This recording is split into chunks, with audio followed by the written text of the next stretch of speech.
like to welcome Billy Horschel to the 3M Open. Billy, making your tournament debut, want to start off just some comments about overall first thoughts of the tournament. You know, I've watched this tournament on TV the last few years and heard some of the feedback from players, and they rave about the golf course and the condition that it's in, and it's been unbelievable. You know, just playing the front side, the conditions of the golf course is impeccable. And then, you know, talking with the tournament staff when I got here yesterday, telling me the amenities that they have for the families and the kids and everything. That's something that makes the tournament really special. Is obviously taking care of the players is one thing, but if you take care of our families and our kids, it puts it in a different level. And so 3M's done an unbelievable job from just the 2 days I've been here and then everything else I've heard. I guess the only thing is that I mean, it's really hot. I wasn't expecting the temperatures to be this high, and I mean, holy buckets, it's a scorcher out there. It really is, and hopefully it cools off this weekend. With that mentioning, is the family with you this week then? Yeah, they are coming up. They land in a couple hours. I'll go pick them up at the airport.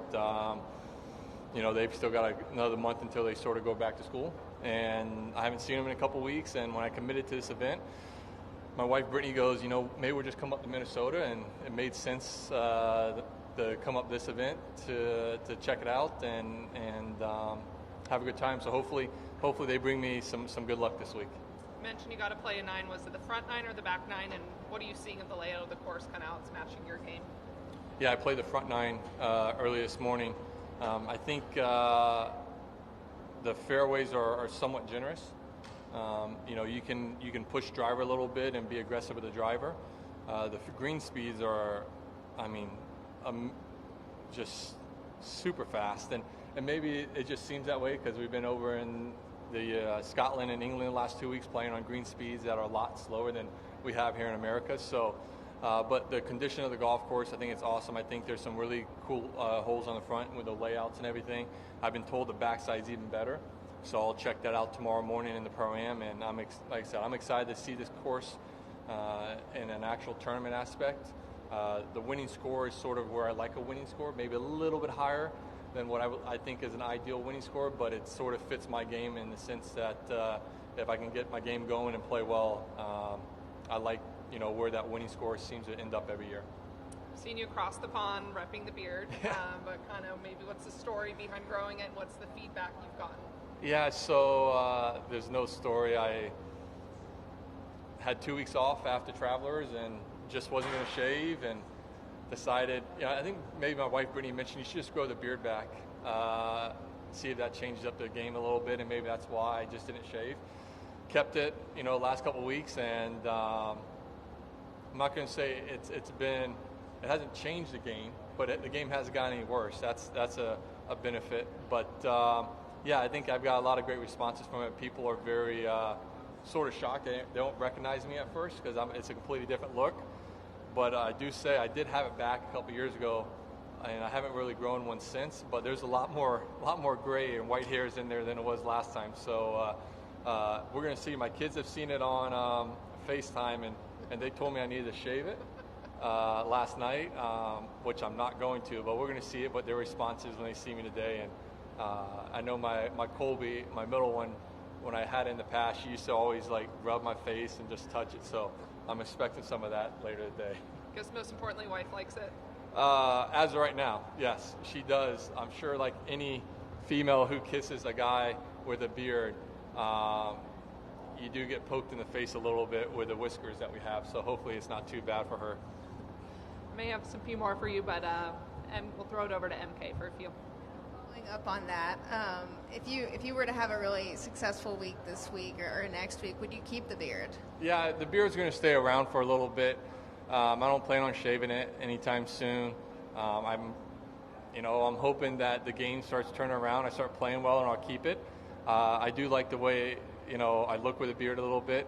It does change the way I see myself. But I guess the only time I would have to shave it is maybe a Ralph Lauren photo shoot that I would have to do in the fall. I don't think the beard.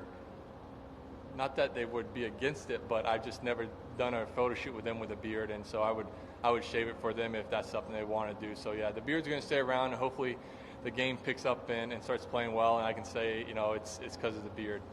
Now, clearly the next 2 weeks, 70 is on everybody's mind. That can cause a lot of stress. How do you manage that and the pressures that come along with needing to play really well this week and next week? That's a great question. My game hasn't been well this year. It's actually been a lot better last month. The signs, the results haven't shown that, but, with the people who've watched me play from my team and from family and friends, they can all see that I'm playing a lot better, and it's really close. I just haven't got the momentum going on my side. I haven't made the putts, to get things going my way. But I sort of consciously realized I may not make the playoffs this year about a month and a half ago. And I wasn't going to, worry about the FedEx Cup playoffs as much as I want to be a part of it, as much as I, love being in that arena and trying to win another FedEx Cup trophy. I just couldn't stress about that anymore. I couldn't worry about it anymore. I'm fortunate enough I've got a card for the next 3 or 4 years based off the wins I've had the last couple of years. It's not going to change my schedule next year at all.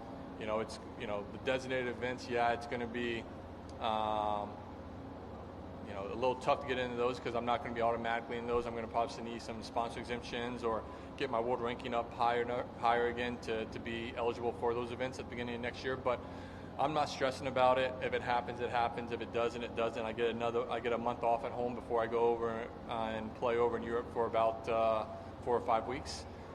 So I'm more focused on trying to get my game and get the game back to where I want it to be, get back to playing quality golf, get back to being in contention to win tournaments. And if I can do that these next 2 weeks, and then hopefully I can qualify for the FedEx Cup playoffs, because obviously that still is my goal. But like a lot of guys, I'm not too stressed about it. Other guys have to worry about it based off the card situation going into next year. And you've been around for many playoffs. When the cut was initially announced at 70, do you think that it was players like yourself thought it would be as daunting of a challenge, as significant of a cut as it was? At that time, no, because I was playing well. It's like I'm not too worried. I've always been inside the top 70 every year since 2013. I've never not been outside the top 70, I remember, that I can think of, so I wasn't really too worried about it. But now that I've looked at it, it is a really daunting task. You have to play well to be able to be in the top 70. I think, talking with some guys, and, I was a part of those PAC meetings at the time, and I was part of the top players group, discussing some of these changes, and, I think we all thought 70 was a good number, and now looking back at it and talking with some guys, we're thinking maybe that number needs to be a little bit more. Maybe it needs to be around 100. Maybe it needs to be around 90. I don't know if that's been talked about in PAC meetings. I don't know if that's even been discussed, or if there's even a chance of that being changed next year. Knowing how the tour works, they're not going to change something within 1 year majority of the time. They're going to give it a little while. But I think I think it would be probably a little bit better if that number was a little bit higher. But at the same time, I understand why we have 70, 50, 30. So, we'll see how it works out. But, that 70 number is a lot daunting now, sitting in the seat, not playing good golf, to where I was a year ago where I was playing really quality golf, and I've never worried about that at all. So, it's a little bit of a daunting task for all of us now.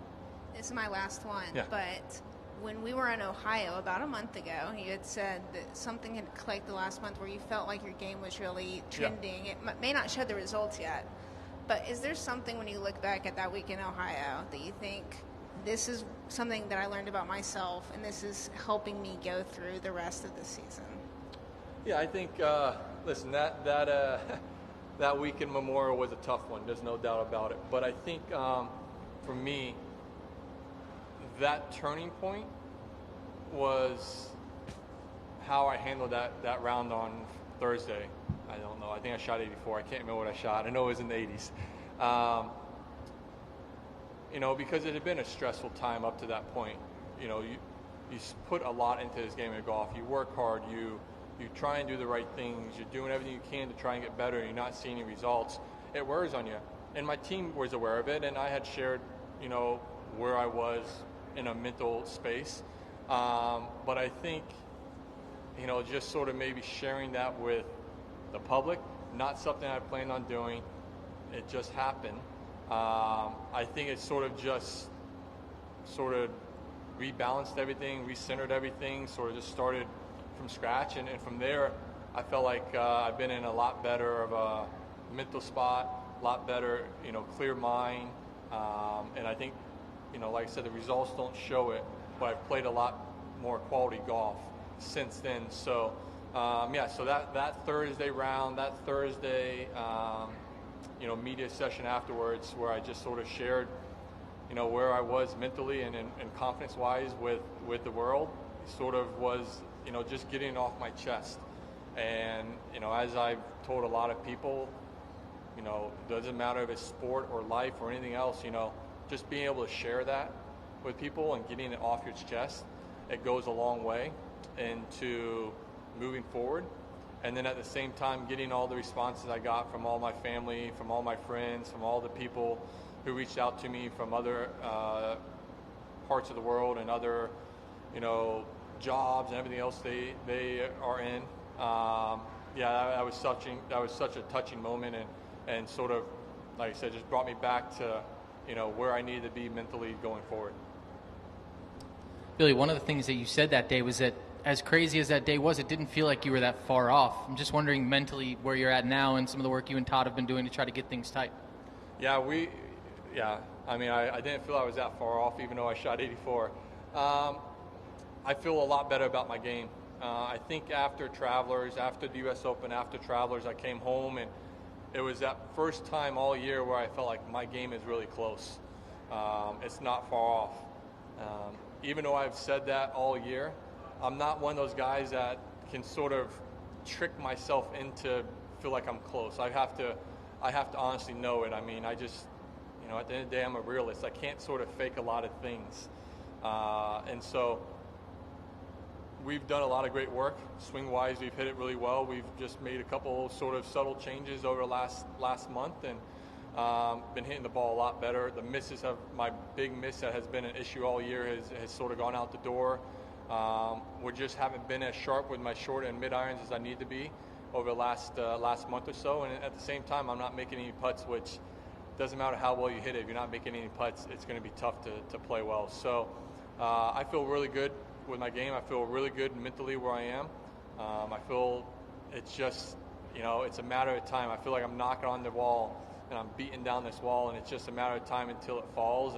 And hopefully it's this week, and it sort of sets up a great run, going into the fall, and play some great golf, the rest of this fall, and jump starts me or can carry that momentum on into next year, because, I love playing golf. I want to win tournaments. I want to compete with the best. I want to win majors, and I'm getting into an area of my career where there's not much, there's still a lot of time left, but there's not as much time as it was 10 years ago.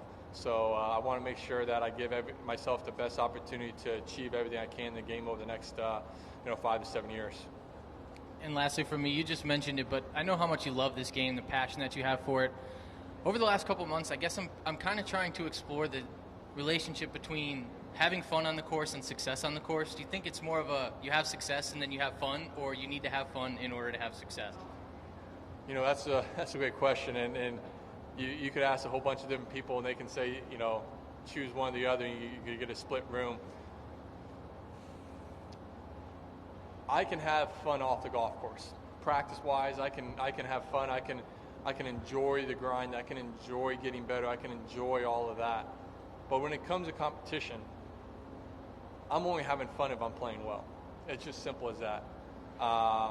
And I can have fun out there, but I've tried that in over the last few years, and I've realized, trying to be in a good frame of mind, trying to be in a jolly good mood, trying to be, in a, hey, let's just go out there and have fun out there on the golf course and see what happens. Like, that hasn't ultimately led to my success in my career, or the success over the last, several years. It's more or less when I'm playing well and I'm having success on the golf course, that's when I'm having my fun. That's when it's really fun on the golf course, because I think what happens is it shows that all the hard work you're doing is translating over into the heat of the moment, into competition, and that's what puts a big smile on my face, is all the hard work I do away from the competition days, away from tournaments or at tournaments, and then you can translate that into a competition and you can say, man, that was really fun. I mean, obviously I'm enjoying the grind off the golf course, but when you can do it on the golf course in the heat, that's an exciting moment. I think a lot of us would be in the similar mode of that. Perfect. Well, thank you, Billy. We hope you have fun this week. I will, I promise you. Appreciate the time as always. Thank you.